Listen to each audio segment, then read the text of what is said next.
Well, good afternoon and welcome to the Chartreuse Leprechaun. My name is Mark, your host, and this week I was not able to get a Leprechaun story made. Hopefully I can get back to those. Still getting back into the rhythm of production where I can, get a Fallout. We did get the Fallout 4 video done. That'll be up on Friday. But the Leprechaun story is always based on the Fallout 4 story, and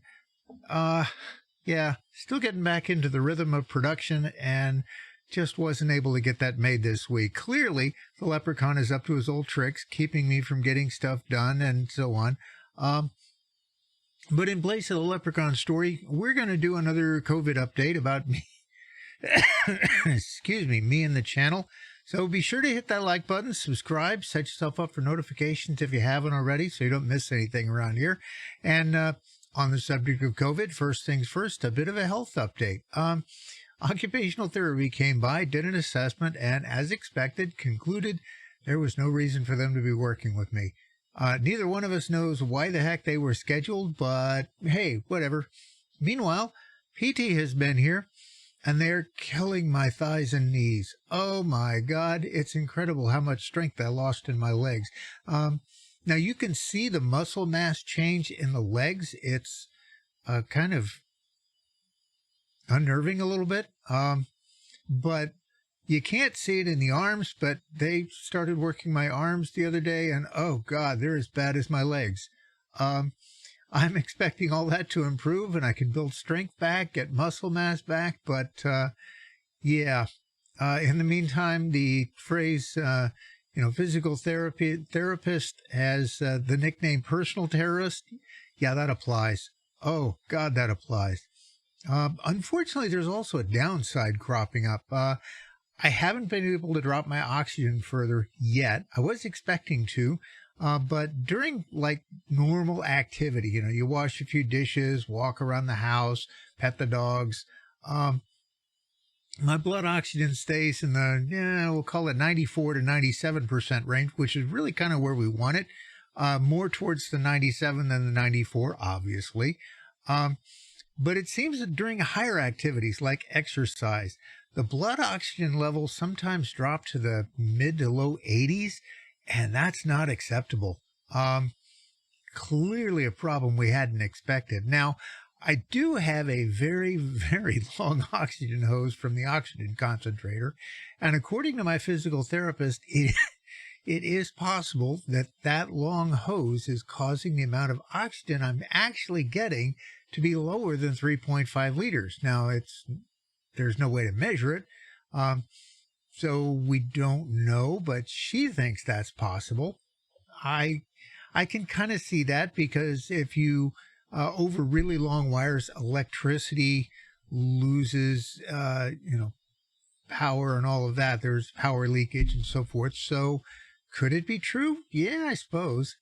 The other thing is the hose kinks up in a few places if I move around a lot, which I know in fact causes problems. Yeah, rocket science is required to figure that one out, right? Anyway, as kind of a workaround, what we're doing is we're increasing the oxygen flow to 4 liters during exercise and a little afterwards, and then dropping it back to 3.5 liters the rest of the time. We're hoping my body gets better at breathing, and I'm hopeful that'll work. But, without respiratory therapy to help, it's really an unknown. So we'll just kind of have to wait and see. Yeah, it's just kind of a wait and see. So enough of that. Let's move on to some technical and channel stuff. I am so loving this 5600X, the Ryzen 5 5600X we installed. Yes, I know it created an 8 to 10% GPU bottleneck, and it's causing just this little bit of lag between gameplay and audio, but in the rendering process, I raised my recording settings a while back, and that Ryzen 5 2600 that we were using struggled to do the rendering. Sometimes it dropped close to 0 frames per second in terms of rendering. The 5600X, it's rendering in the 60 to 80 frames range. I'm totally loving it. Totally loving it. We're also working on replacing the beast. It is currently disassembled. You can see the box of new parts over there on the right. Much to my surprise, since the beast was Intel and the new motherboard is AMD, it looks like we can actually use the existing case and maybe the existing power supply. I can't tell for sure if that's one of those proprietary power supplies you get with a pre-built. We'll see. We'll see. Now, the replacement will be running a Ryzen 5 3400G integrated graphics, which admittedly isn't great, and it's kind of outdated, but in the current GPU market, integrated graphics isn't the worst thing in the world. And, we already had it on hand, so that was a pretty easy decision. It'll just have to do for now. It also means we saved a bunch of money because, we didn't have to go out and get a GPU and all of that. So here's hoping that GPU market stabilizes, prices get normalized sooner rather than later. You and me both, right? All of us in this together. At the very least, I want to get another GTX 1660 because I know it works with all of those items. But we don't have the budget for it. My son and I blew most of what we had on the new build. We've got enough for a new case if we need one. Probably enough for a new power supply. He, of course, is quite thrilled at the prospect of being able to play his games without the mouse and game lag that GTX 950 graphics card had. The one with the 2 gigabytes of RAM for processing. Oy. Even the older games, most of what he has, of course, it was awful. But I know that APU will run, say, Fallout 4, Subnautica, and a few other of my games. You can check out my first 3 to 4 playlists if you want to see how it does. But yeah, that 3400G has a lot of limitations. But sadly, we do not have the $300 to $800 for an older discrete GPU like the 1660, and that's even with eBay prices. So, on that subject, as a reminder, the Patreon page is live. The link is in the description below, so if you want to support our efforts here, please do. It would be greatly appreciated, and we could sure use it around here in the studio and at the coffee machine and for the GPU market and I, of course, am thrilled to be doing videos again. Many of you have no idea how thrilled I am. It was a full month. I was unable to get to my computer and do anything. No games, no recording, no editing. And worse, after years of watching all the videos on my desktop or the TV, I had to do it all on my phone. Combined, it was awful. Just before hospitalization, I did try a couple of things. I tried AimLab, and my performance was dismal. Actually, beyond dismal, way below the normal for me. I even recorded a Fallout 4 video and botched it because I left the camera on with the lens covered. So it blocked out like 2/3, 3/4 of the screen, and it looked like this. Yeah, a great waste of 2.5 hours of recording time. Absolutely fantastic. And then we found out my blood oxygen levels were in the upper 70s and low 80s, which got me an ambulance ride to the hospital along with a 2-week stay. Yeah, great fun. Great fun. Clearly the Leprechaun was busy messing things up. He just never stops, right? But despite the best efforts of the Leprechaun, we are back playing games, recording episodes, editing, and I am enjoying the heck out of it. And now, as usual, I want to end on a spiritual note. John Cooper from the band Skillet said something profound recently. Well, actually, maybe 5 or 6 months ago. These are kind of old notes.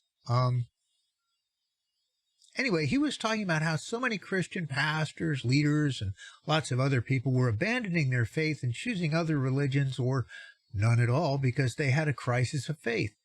Well, to paraphrase him, how is it that someone who's been in ministry for a couple of decades never wrestled with issues of faith, never wrestled with the questions they suddenly had, never read the books and testimonies written by those that came before that did deal with that stuff?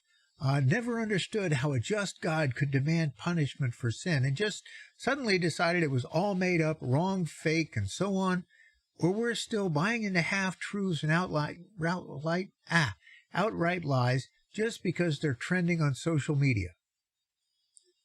Well, I thought that was pretty powerful, but to tell you the truth, I'm not really surprised. Somewhere in the mid-'80s, there was a survey done that determined half of seminary graduates did not actually believe the basic tenets of Christianity. That's right. That was in the mid-1980s. Yeah, we're going back 40 years. Half of seminary graduates. Yeah. And I think it's pretty safe to say that trend continued and probably got worse. To those graduates, this was a job. Do it right, you can get pretty respectable salary, income, and so forth. Just work your way up the church ladder to a larger and larger church, just like corporate executives do. All you had to do was say the right things, and, well, they spent years in seminary learning all the right things to say, right? Worship bands and musicians, they do it too. They learn the tricks and methods for manipulating through people, the same stuff that secular bands do. And we just don't think about it the same way. We don't see it. We don't hear it the same way, but they're doing the same stuff. Why do they do it? Same reason. It's a job. Say the right things, you get ahead. You can make really good money. And with all that in mind, is it any wonder that half-baked theology worked its way into the church? So many are now doing the deconstructing thing, and so many are letting their theology, Christian or not, be defined by social media. In 1991, I had a pastor in ministry school. It was a one-year school for burned-out pastors to get kind of refreshed so that they could get back into the game, into taking care of their particular church body. Now, this guy pastored a church once and left after a few years, and he went into corporate America for a while. I want to say it was a defense company, but it really doesn't matter. And then he got a call from a small country church asking him to be their pastor. And this place was way out in the middle of nowhere. But he eventually agreed to do it. And he'd been pastoring the church for a few years. His wife was a willing party to ministry and all the things that pastors' wives get stuck with in a small country church. And there's a lot of it. There really is. God bless those ladies, man. Oh, gosh. Anyway, a couple of years after they started, she went to a women's conference with several other ladies from the church, being the pastor's wife, leading and all of that. And she called him one night during the conference in absolute tears, hoping he would not be mad at her. You know why? Because she actually got saved and born again that night at the conference. All those other years in church service, nothing but a job. It happens. It happens a lot. Now, he had his own crisis of faith not long after that. They had a revival meeting on someone's farm. Now, the farmer attended his church, and they didn't even take an offering. They didn't require anyone to attend their church, but they did make an altar call. And they got threatened by the denomination. Why? The farm was in the quote-unquote territory of another church in another town, the next town over.